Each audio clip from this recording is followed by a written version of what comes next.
فرش التراب يضمني. گریٹر اسرائیل بنے گا. حدیث میں خبریں یہ سارے مسلمان ممالک تمہارے ہاتھ سے نکل جائیں گے مسلمانوں.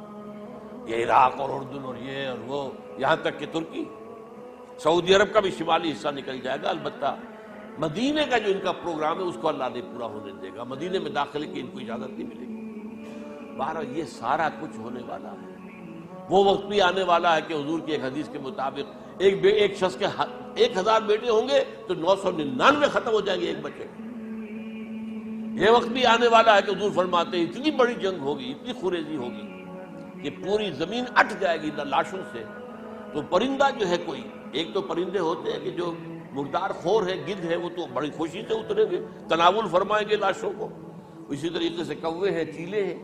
لیکن جو نفاست پسند پرندے ہیں وہ لاش کے اوپر اترنا نہیں چاہتے. تو ایک پرندہ اڑتا چلا جائے گا، اسے کہیں زمین پر اترنے کی جگہ نہیں ملے گی، لاشیں ہی لاشیں ہوں گی، یہاں تک کہ وہ تھک ہار کر اس کی جو ہے پر جواب دے جائیں گے. گرے گا تو لاش پر گرے گا. یہ وقت آنے والا، اور یہ یہودیوں کے ہاتھ میں، یا یہودیوں کے جو سپورٹرز ہیں اس وقت، جو ان کے ہاتھ میں آلہ کار ہیں، ان کے ہاتھ میں آنا ہے. میرے نزدیک اس کام کے لیے اس ملعون قوم کو، کہ جو حضرت عیسیٰ کے زمانے سے ملعون ہو چکی ہے، اس کو باقی رکھا گیا ہے. اسے یہ موقع دیا گیا ہے. اس نے اسرائیل بنا لیا ہے. تقریباً 2000 سال کے بعد وہ دوبارہ آ کر آباد ہوئے اس سرزمین میں جہاں سے نکال دیے گئے تھے 70 عیسوی کے اندر. یہ سارا کچھ کیوں ہو رہا ہے؟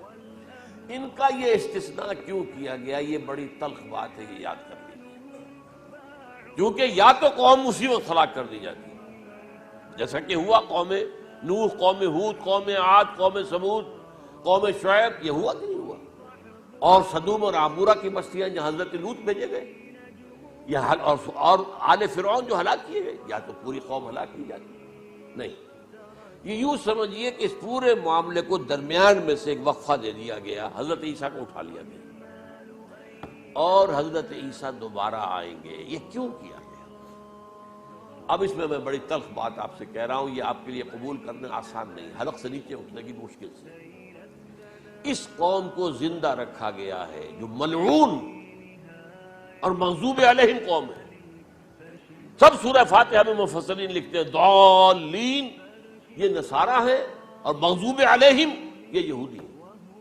اور قرآن کہتا ہے لعن الذین کفروا من اہل الکتاب علی لسان داؤد عیسی ابن مریم، لعنت کی گئی. ایک ملعون اور مغضوب قوم کے ہاتھوں آخری امت محمد، اور اس کا بھی بہترین حصہ، اس پر عذاب ان کے ہاتھوں آئے. اربوں پر عذاب یہودیوں کے ہاتھوں، اس لیے ان کو بچایا گیا. یہ میں نے کئی دفعہ واقعہ سنایا، مولانا اسلائی صاحب بتایا کرتے تھے، کیونکہ وہ راجپوت تھے، یو پی کے راجپوت مشرقی حصے کے، کہ ہمارے ہاں کوئی نوجوان اگر کوئی بڑی گری ہوئی حرکت کرتا تھا تو اس کے سر پر چمار کے ذریعے، چمار کے ہاتھوں جوتا لگوایا جاتا تھا. اگر راجپوت کے سر پر راجپوت کا جوتا گرا تو چلو تکلیف تو ہوئی، لیکن یہ کہ راجپوت کا جوتا گرا ہے نا، پڑا ہے. لیکن راجپوت کے سر پر چمار کا جوتا، جس کو آپ انگریزی میں کہتے ہیں to add insult to injury, وہ تکلیف بھی ہے جوتا کھانے کی، اور انسلٹ ہے کہ چمار مار رہا ہے. یہ امت سب سے خیر امت ہے، کنتم خیر امت اخرجت للناس. اس کے لیے عذاب بھی بدترین آئے گا. اور کن پر آئے گا؟ اس امت کا جو اصل نیوکلیس ہے عرب، جس کے بارے میں حضور کی حدیث موجود ہے ویل للعرب، عرب کے لیے بہت بڑی ہلاکت. اور آج ہماری نظر میں آ رہا ہے وہ ملعون اور مغضوب علیہم قوم، ان کے سینے کے اندر خنجر کی طرح بھونکی گئی ہے. اور 30 کروڑ کے قریب عرب بے حمیتی، بے غیرتی، بزدلی، کمزوری، ذلت، مسکنت کی مثال بنے ہوئے. کوئی بول سکتا ہے اس اسرائیل کے خلاف؟ کوئی بول سکتا ہے؟ 30-35 لاکھ آدمی ہیں اسرائیل کے اندر یہودی، اس سے زیادہ تو امریکہ میں 50 لاکھ کے قریب. کل 1.25 کروڑ آدمی ہے یہ یہودی پوری دنیا کے اندر.